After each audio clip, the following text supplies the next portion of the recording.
Seit gut 5000 Jahren werden Kühe gemolken. Dabei legt der Bauer heute nicht mehr selbst Hand an, sondern lässt melken. Maschinen sorgen dafür, dass aus solch einem Euter rund 22 Liter Milch am Tag kommen. Wir fahren nach Brandenburg, genauer gesagt nach Großkreuz.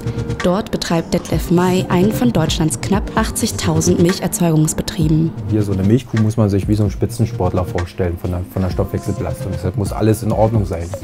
Die Ernährung muss in Ordnung sein, aber auch die Haltung muss in Ordnung sein, sonst werden die nicht alt.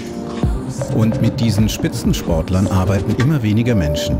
Dafür aber immer mehr Maschinen und Software. Letztlich sind die Kühe Objekte dieser Software, na klar. Und diejenigen, die programmiert haben, müssen natürlich nicht zwangsläufig irgendwas mit Landwirtschaft oder Agrarwissenschaft zu tun haben. Auf Detlef Mays Hof kümmern sich 32 Mitarbeiter um rund 210 Milchkühe, 180 Jungrinder, Pflanzenanbau und Biogaserzeugung. Uns interessiert hier aber vor allem, mit welchem Wissen und welcher Technik ein Bauer heute arbeiten muss, damit am Ende des Tages ein Liter Milch im Supermarktregal steht. Welche Rolle spielt hierbei Software und die Daten der Kuh? Man sieht ja auch, die haben so eine Nummer am Hals. Ne? Die Nummer selber dient nur zur Tierkennzeichnung, dass wir die Tiere immer wieder entsprechend wiedererkennen. Und der untere Teil des Halsbandes enthält einen passiven Sender. Okay. Das heißt, darüber ist eine Tiererkennung möglich, eine automatische. Und als zweites haben wir dort drin auch eine Aktivitätsmessung. Okay. Das heißt, über 2 Kontakte wird dort gezählt, wie viele Schritte die Kuh, ich sag mal am Tag, wie viel sie sich bewegt. Und darüber können wir dann schlussfolgern, einmal, wenn Tiere krank werden, bewegen sie sich weniger. Wenn die Aktivität aber sehr stark erhöht ist, das zeigt uns die Brunst an. Ja. Das heißt also, ob sie brünstig sind, wenn wir sie danach dann besamen. Also es ist ein Hilfsmittel. Wie wird denn dann praktisch, wie werden diese Daten zusammengetragen? Sitzen Sie an einem Monitor und gucken die ganze Zeit viele verschiedene Daten an? Oder gibt es dann einen Alarm, wenn was auffällig ist?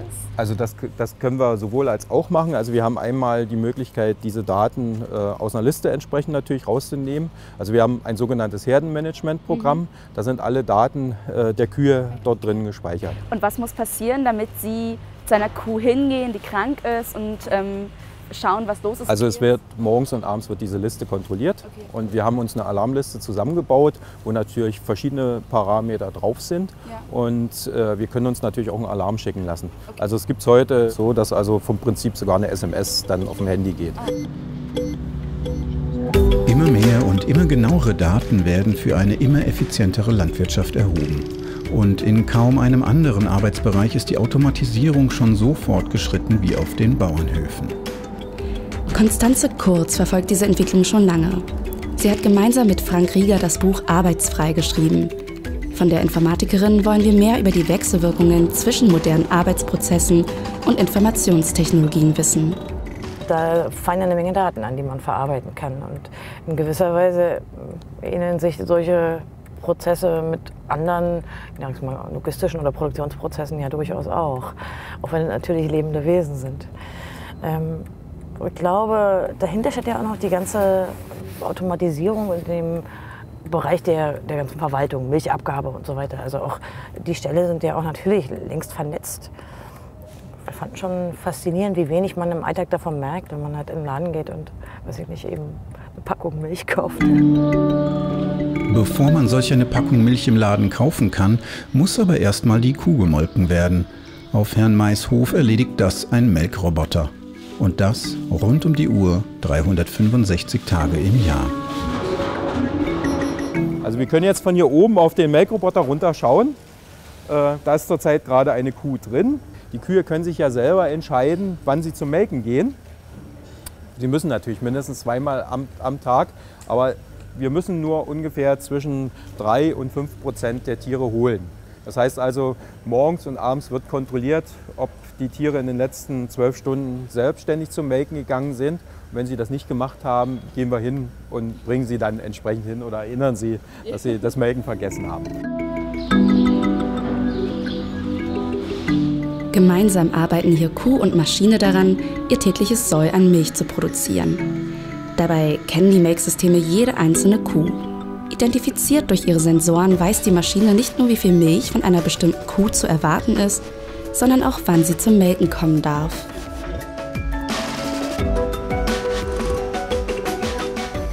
Diese Kuh war jetzt zu früh drin. Also der Algorithmus hat jetzt errechnet, dass sie noch nicht wieder melkberechtigt ist. Ah, okay, der erkennt sie und sagt, nee, du noch nicht. Genau, er hat jetzt erkannt und da er weiß über den Computer, wie viel Milch sie in den letzten 24 Stunden gegeben hat, jetzt machen wir mal ein Beispiel, die hat 24 Liter in den letzten 24 Stunden gegeben, dann weiß er, pro Stunde wird ungefähr im Euter 1 Liter Milch produziert. Kommt unsere Kuh also nach 6 Stunden in den Melkstand, weiß die Maschine, dass von dieser Kuh 6 Liter Milch zu erwarten sind. Um zu entscheiden, ob diese Kuh jetzt schon melkberechtigt ist, prüft der Algorithmus verschiedene Parameter. Ist dies eine Kuh, die viel Milch gibt? Wenn ja, darf sie häufiger zum Melken kommen. Oder ist die Auslastung des Melkroboters gering? Wenn ja, werden auch Kühe mit weniger Milch gemolken. Dies kann zum Beispiel nachts der Fall sein. Oder hat diese Kuh vor kurzem ein Kalb bekommen? Wenn ja, muss der Euter entlastet und entsprechend häufiger gemolken werden. Anhand solcher Informationen entscheidet also ein Algorithmus über die Melkberechtigung einer Kuh und damit, wann und wie oft sie gemolken wird. So, also diese Kuh ist jetzt melkberechtigt. Da wird werden erstmal die Zitzen gereinigt und diese Reinigung dient auch gleichzeitig der Stimulation. Das heißt also, wenn die Kuh nicht stimuliert wird, gibt es ja auch keine Milch. Das macht normalerweise das Kalb, indem es eben auch gegen das Euter stößt. Dabei ist für den Erfolg solcher automatischen Systeme vor allem die Frage entscheidend, ob das Zusammenspiel mit anderen landwirtschaftlichen Teilsystemen gelingt. Anders gesagt, wie findet das eigentlich die Kuh, die Umwelt oder der Mensch? Also prinzipiell steht der Automatisierung und Roboterisierung natürlich positiv gegenüber, weil ich glaube, uns können Maschinen Arbeit abnehmen. Finde ich gut. Natürlich muss man die Motive und wie letztlich, gerade wenn man mit Lebewesen zu tun hat, wie die eingesetzt werden, muss man berücksichtigen.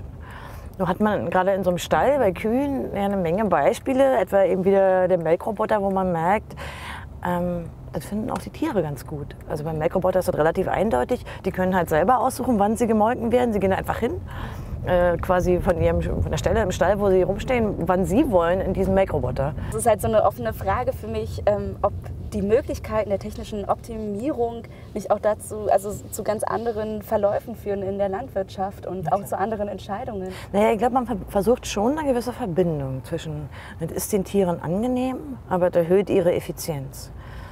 So ein paar ethische Fragestellungen kommen sicherlich damit zusammen.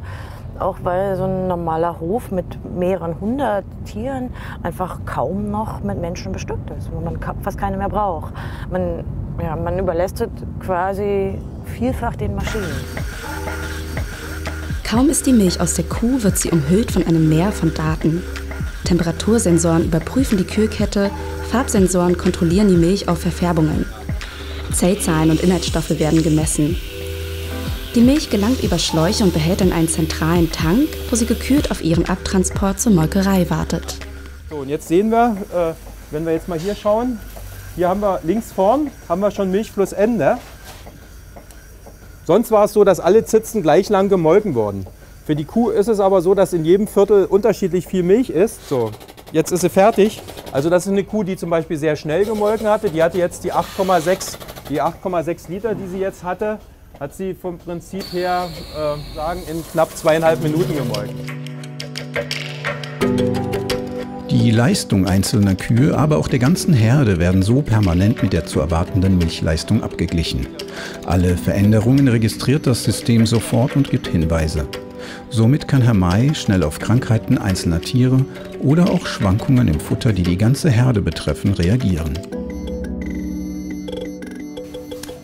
Also wir haben jetzt hier auf diesem Computer unsere kompletten Betriebsdaten von allen Kühen dort drauf.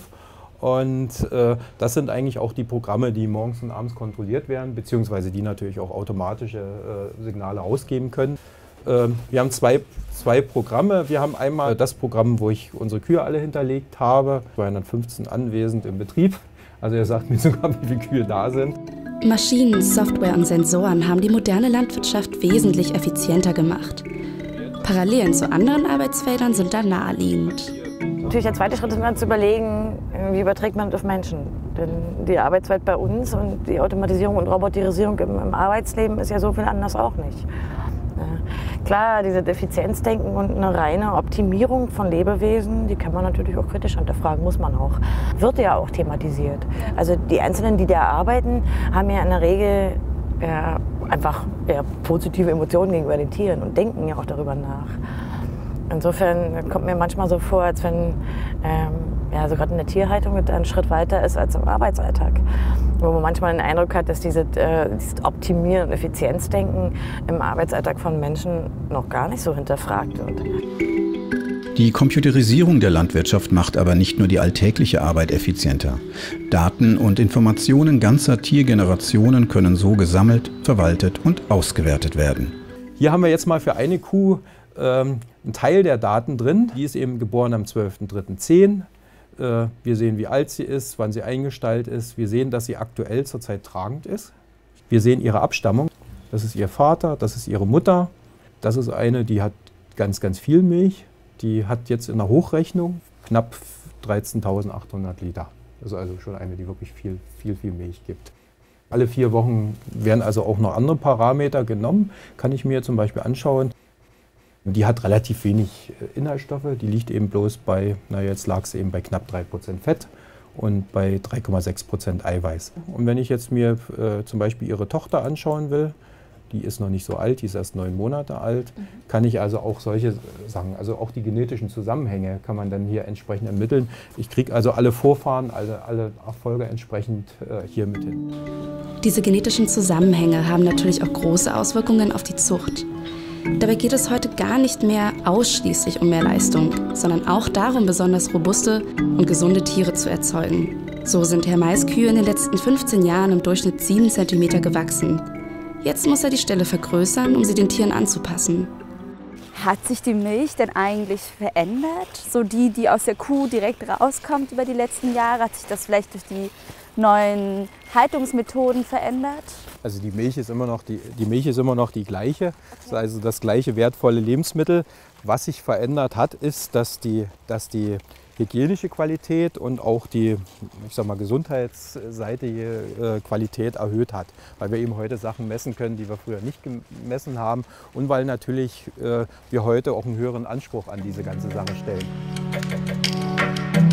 Die Milch ist vielleicht die gleiche geblieben und doch hat sich das Wissen und die Arbeit in der Landwirtschaft grundlegend gewandelt. Über Generationen tradiertes Erfahrungswissen ist nun an Software und programmierte Maschinen übergeben worden.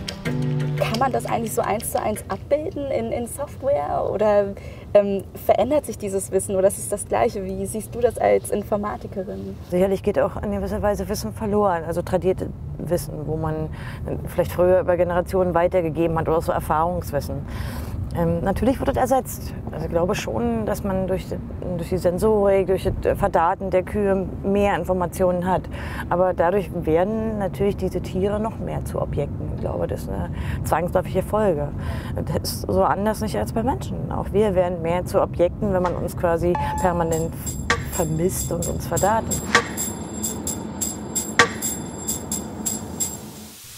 Effizienz und Präzision, Kontrolle und Planbarkeit sind Stichworte, die uns in den letzten Monaten auf der Suche nach Algorithmen immer wieder begegnet sind. Mit den 3 Folgen Looking into Black Boxes haben wir sehen und lernen können, dass Algorithmen und Software bereits eine tragende und kritische Rolle in verschiedenen Bereichen des Alltags spielen. Im Krankenhaus, im Callcenter oder auf dem Bauernhof sind sie nicht mehr wegzudenken. Algorithmen und Software gehören zu unserem Alltag und prägen maßgeblich unsere Umgebung und unser Zusammenleben. Und doch sitzen wir meist nur an Bildschirmen und schauen auf Oberflächen.